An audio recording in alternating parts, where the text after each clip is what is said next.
हमारे देश में ऐसे कितने वकील हैं जिनके वकील बनने की सालगिरह मनाई जाती है। आपको ये जानकर अचरज हो सकता है कि बीते साल भारत के सर्वोच्च न्यायालय ने डॉक्टर अंबेडकर के वकील बनने की 100वीं वर्षगांठ मनाई थी। ये डॉक्टर अंबेडकर के काम के प्रति श्रद्धांजलि थी। हालांकि 100 साल पहले इस मुकाम तक पहुंचने के लिए उन्हें खासा संघर्ष करना पड़ा था। मुंबई के बार काउंसिल की सदस्यता लेने के लिए आवेदन करने तक के पैसे उनके पास नहीं थे। ऐसे में उनके मित्र नवल भथेना ने उन्हें 500 रुपये दिए थे। तब उन्होंने बार काउंसिल की सदस्यता के लिए आवेदन किया था। 4 जुलाई 1923 को उन्हें सदस्यता मिली और 5 जुलाई से उन्होंने वकालत शुरू कर दी। डॉक्टर अंबेडकर ने एक लक्ष्य को ध्यान में रखकर कानून की पढ़ाई की। उन्होंने जीवन भर उसी लक्ष्य के साथ काम किया। उन्होंने वकालत का पेशा पेशेवर उत्कृष्टता या उन्नति के लिए नहीं, बल्कि उस दौर में भारत के लगभग 6 करोड़ अछूतों और दबे कुचले दलितों को न्याय दिलाने के लिए चुना था।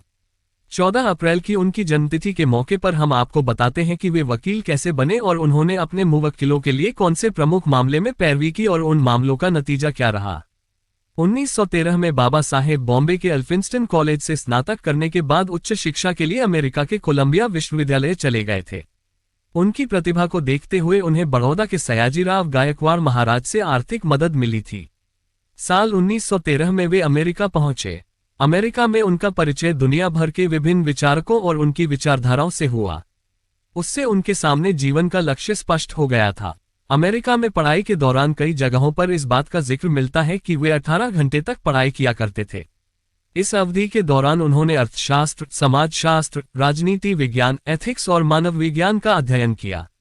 1915 में भारत का प्राचीन व्यापार विषय पर थीसिस प्रस्तुत करने के बाद उन्होंने एमए की डिग्री हासिल की।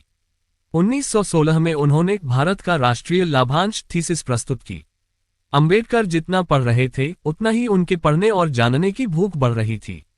उन्होंने बड़ौदा के महाराज सयाजीराव गायकवाड़ से आगे की पढ़ाई करने की अनुमति मांगी। उन्हें वह अनुमति मिल भी गई। इसके बाद वो अर्थशास्त्र और कानून की उच्च शिक्षा हासिल करने के लिए लंदन पहुंचे।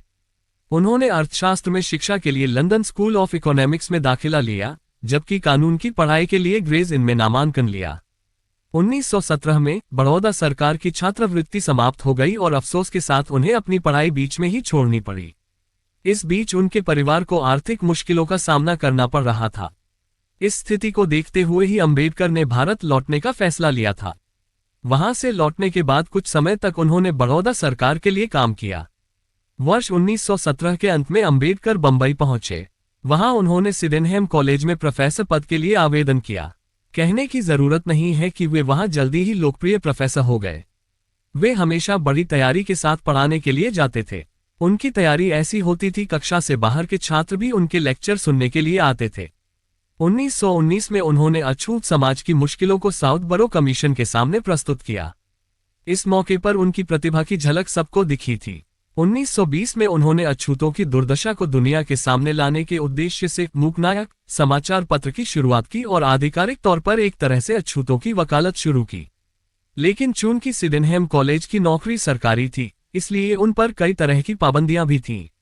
इसके चलते ही उन्होंने 1920 में प्रोफेसर पद से त्यागपत्र दे दिया और सीधे दलित मुक्ति के संघर्ष में कूद पड़े। छत्रपति शाहूजी महाराज ने कहा था कि बाबा साहेब शोषितों और वंचितों के नेता होंगे और यह बाद में सच साबित हुआ।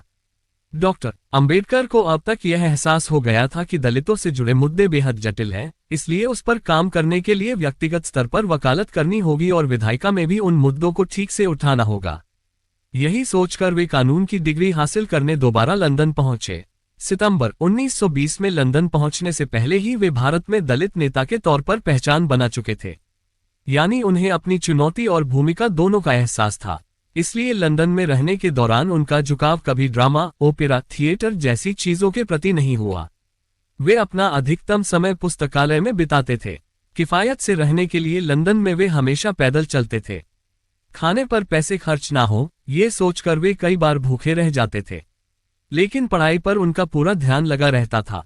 लंदन में बाबा साहेब अंबेडकर के रूममेट होते थे स्नातक।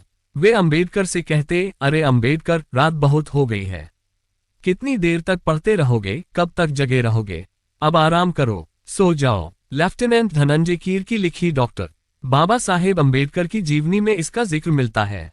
अंबेडकर अपने रूममेट को जवाब देते, अरे मेरे पास खाने के लिए पैसे और सोने के लिए समय नहीं है। मुझे अपना कोर्स जल्द से जल्द पूरा करना है। कोई दूसरा रास्ता नहीं है। इससे ये पता चलता है कि डॉक्टर अंबेडकर अपने लक्ष्य के प्रति कितने प्रतिबद्ध थे। 1922 में कानून के सभी पाठ्यक्रम पूरे करने के बाद उन्हें ग्रेज इन में ही बार का सदस्य बनने के लिए आमंत्रित किया गया और अंबेडकर बैरिस्टर बन गए। यहाँ ये बताना आवश्यक है कि बाबा साहेब ने एक ही समय में 2 पाठ्यक्रम पूरे किए थे। ग्रेज इन में कानून की पढ़ाई के दौरान ही उन्होंने London school of economics LSE में उच्च अर्थशास्त्र की डिग्री भी हासिल की। 1923 में लंदन स्कूल ऑफ इकोनॉमिक्स ने उनकी थीसिस को मान्यता दी और उन्हें डॉक्टर ऑफ साइंस की उपाधि से सम्मानित किया। एक ही वर्ष में वे डॉक्टर और बैरिस्टर बन गए थे। वकालत की पढ़ाई पूरी करने के बाद ब्रिटिश सरकार ने डॉक्टर अंबेडकर को 2500 रुपये महीने की पगार पर जिला न्यायाधीश की नौकरी का प्रस्ताव दिया था, जो बेहद आकर्षक था, लेकिन उन्होंने वकालत का पेशा ही चुना। इसके बारे में उन्होंने बहिष्कृत भारत के अपने लेख और अपने भाषणों में इसका जिक्र किया है। उनके मुताबिक वे दलितों के हितों के लिए काम करना चाहते थे। उन्होंने इस बारे में स्पष्टता से लिखा है, मैंने जिला न्यायाधीश सहित कोई सरकारी नौकरी स्वीकार नहीं की, क्योंकि स्वतंत्र रूप से वकालत करने में आज़ादी हासिल थी। यहाँ ये भी देखना होगा कि हैदराबाद के निज़ाम ने उन्हें राज्य के मुख्य न्यायाधीश के पद की पेशकश की थी, लेकिन उन्होंने उस प्रस्ताव को भी स्वीकार नहीं किया था। डॉक्टर अंबेडकर के वकालत के शुरुआती दिनों के बारे में धनंजय कीर लिखते हैं, उस दौर में आपकी त्वचा का रंग आपकी बुद्धि से ज्यादा चमकता था। छुआछूत का कलंक, समाज में दबी कुचली स्थिति, पेशे का नया होना और आसपास के असहयोगी माहौल ने उनकी वकालत को मुश्किल चुनौती में डाल दिया था, लेकिन उन्होंने हिम्मत नहीं हारी। इस मुश्किल परिस्थितियों में वे भी निचली और जिला अदालतों में काम करते रहे। अंबेडकर के मुवक्किलों की स्थिति बेहद खस्ताहाल हुआ करती थे। वे गरीब, खेतिहर या दिहाड़ी मजदूर हुआ करते थे। अंबेडकर इन लोगों के मामले को गंभीरता से सुनते और उन्हें न्याय दिलाने की कोशिश करते थे। वे इन लोगों के साथ सामाजिक, आर्थिक या फिर धार्मिकता के आधार पर किसी तरह का भेदभाव नहीं करते थे।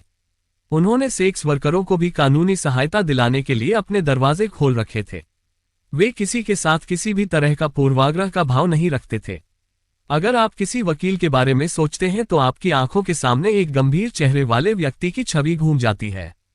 लेकिन बाबा साहेब एक अनुशासित और प्रखर विद्वान होते हुए भी अपने मुवक्किलों के साथ बहुत सहजता से व्यवहार करते थे। वे कई बार अपने मुवक्किलों के साथ अपना खाना तक साझा करते थे।